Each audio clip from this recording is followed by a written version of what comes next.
Hi, folks. Well, the Leafs like to make it interesting, huh? Here you go. Here's the first goal. Hey, no problem. Down 2 goals? No problem. OT? Nope. We're going to the shootout for a hot goalie. That's how we're going to do it. We're going to break it all right down for you here on the OZone.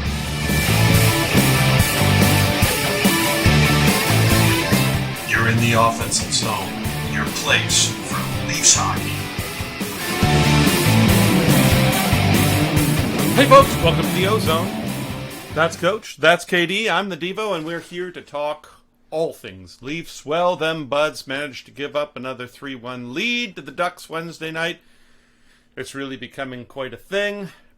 But they won, and they played okay. KD, what'd you see? Well, based on that, like blowing the lead, it's going to be the top story because it's happened again.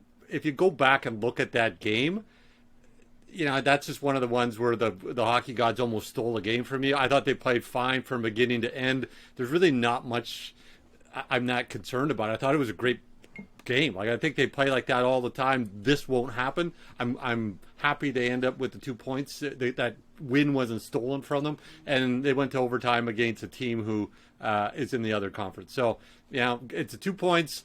Most importantly, the power play looked great. Cross the wingers. And lots of shots on net. And that's the key. The reason why I want the cross wingers is that there's more shooting lanes. And the big problem that the Leafs have always is they look for the perfect shot and they're hesitant to pass. They pass around a lot, but they're hesitant to shoot. So they were shooting a lot. Marner was shooting. Everyone was shooting. They were using the bumper. When you shoot through the zone, it actually breaks the box up. So the more shots you get, the better your power play is going to be. And when you have off-wing shots, you have better lanes to the net, and it looked great. This is what they need to do. Absolutely. There you go. Keith pretty much said that after the game as well. He said he wasn't, he thought they played a good game. Coach, what'd you see? What happened?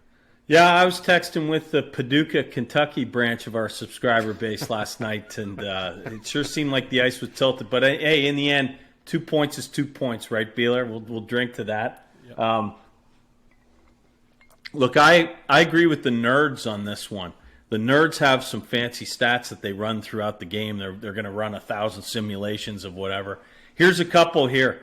So in 1,000 simulations, the Leafs win that game just on your fancy stats 91% of the time. Expected goals were off the charts too. Gibson was unbelievable, but we hung in and won. And you could say Anaheim's kind of middle of the pack. They're on the bubble of the playoffs in a weak West. But they just came off beating Tampa and Boston. So that's a legit team, for our purposes here. So great to fight back. Yeah, we blew another lead. I saw some other data that we don't blow leads any more than anybody else. But it's Leaf Nation. We have the angst. So that we worry about stuff like that. The last thing I'll say is, Mitch, hey, I got to tell my brother, you don't have to go make a deposit on Mr. Marner's lawn this month. Mitch is back, and he's on fire. Check out this stat. They're 20-3 in their last 23 games with Marner in the lineup. Great to have him back. Wow. We can argue playoff time how soft he is. Fair enough. But for now, he was electric last night. Really good. Absolutely.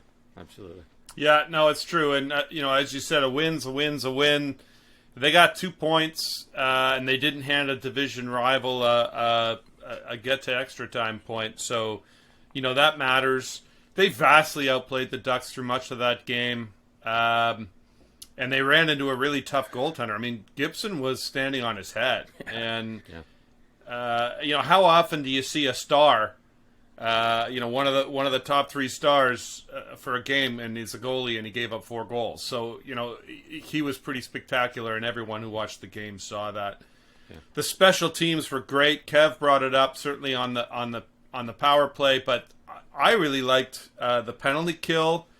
They just have so many horses. They seem to be able to roll in there, and not only that, they seem to be able to tilt the ice even when they're down a man. And then, obviously the power play. We're all stars now in the dope show on that power play, and when it's firing, it just looks lights out. So, yeah. Coach, what didn't you like?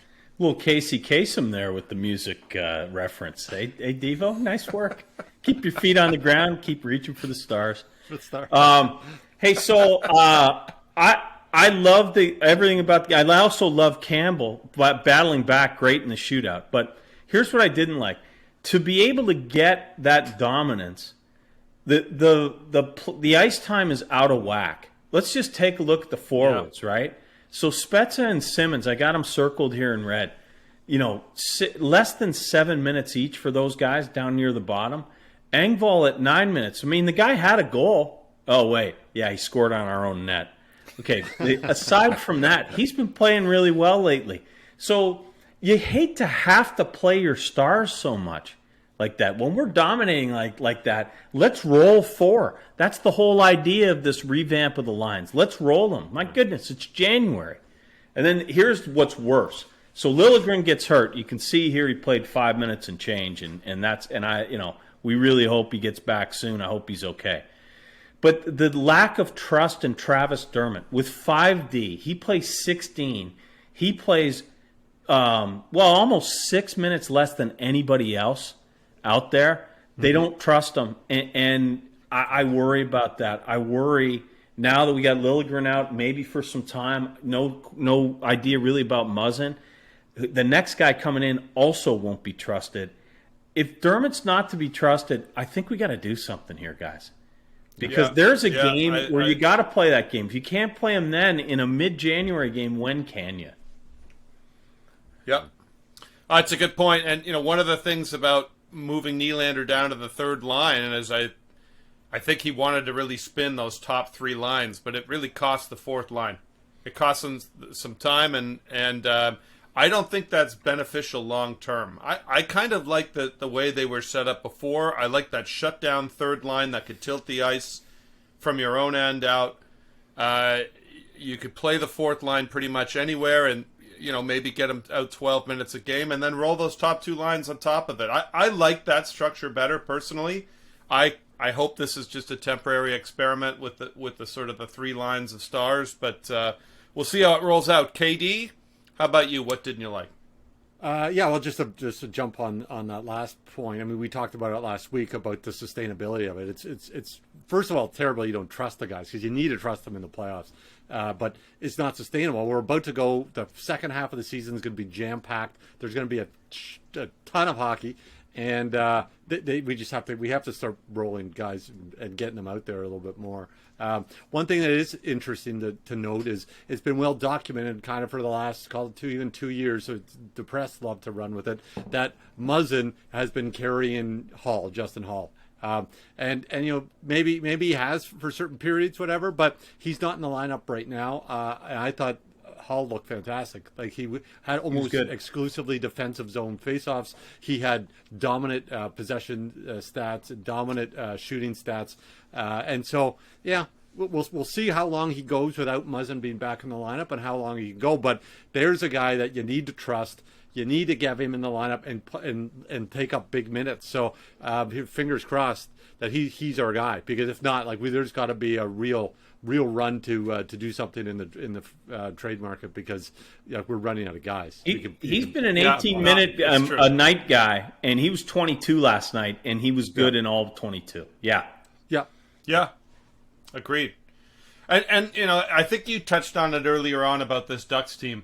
They're not there yet. This is a rebuilding team. They're a young team, but you can see they're fast. That was a fast game on Wednesday night. They play fast. They have obviously a very strong goalie. They're a couple of pieces away from being pretty good, and the Western side isn't quite as competitive as the Eastern side. For me, what I don't like playing hot goalies, and that goalie was almost was enough for them on Wednesday. I don't like giving up leads, obviously. I'm starting to get coaches' angst.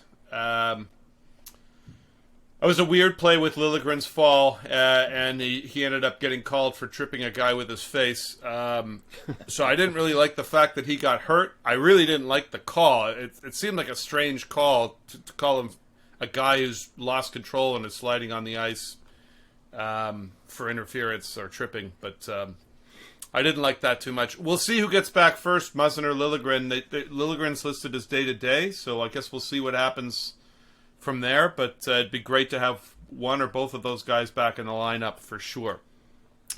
All right, guys, let's get into some predictions here. We're going to lay it all on the line, folks, like we do most nights here on the OZone. The Leafs are back on the road to Detroit. They're going to play the Wings. Coach, who do you got?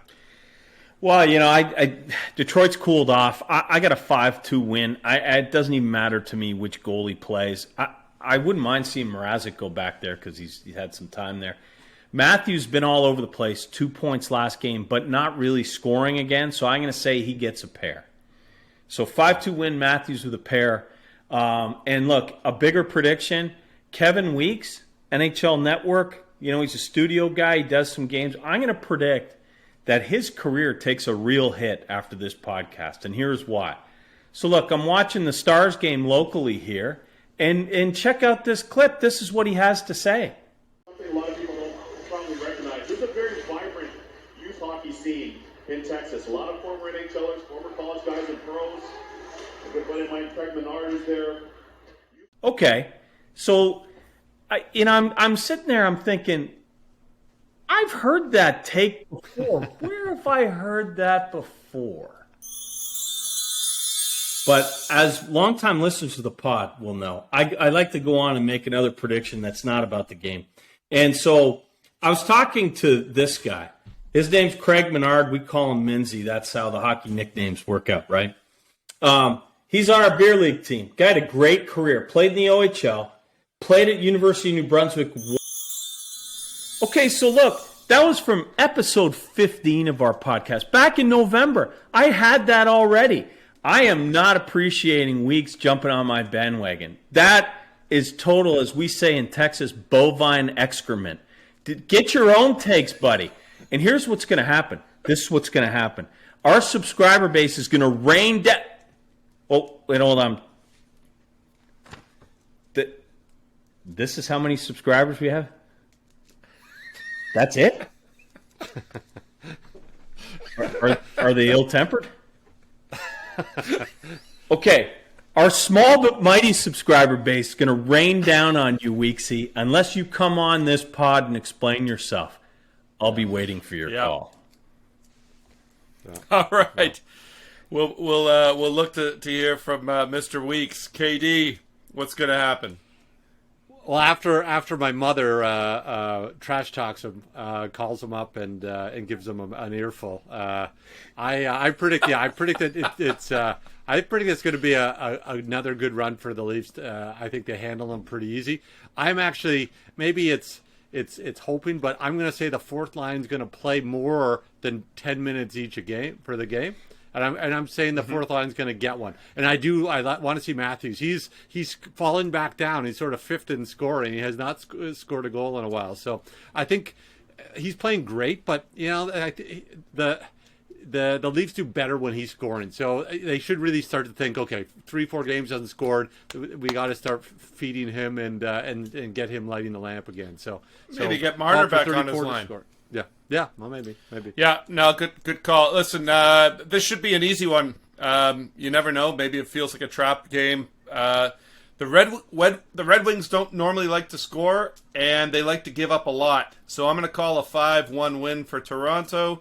I think Sandin's going to get one. He had a couple of chances in that last game, and I think Simmons is going to light the lamp, too. Love it. So, there you have it, folks. Right below, there's a little thumb. Hit that thumb. Below that, there's a little red rectangle for subscribe. Hit that.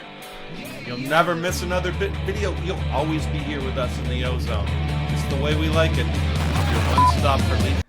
Okay, you asked for it. So look, I'm in a nightclub, and we get word that Tiger Woods is coming Coach, we don't have time for the Tiger Woods story today.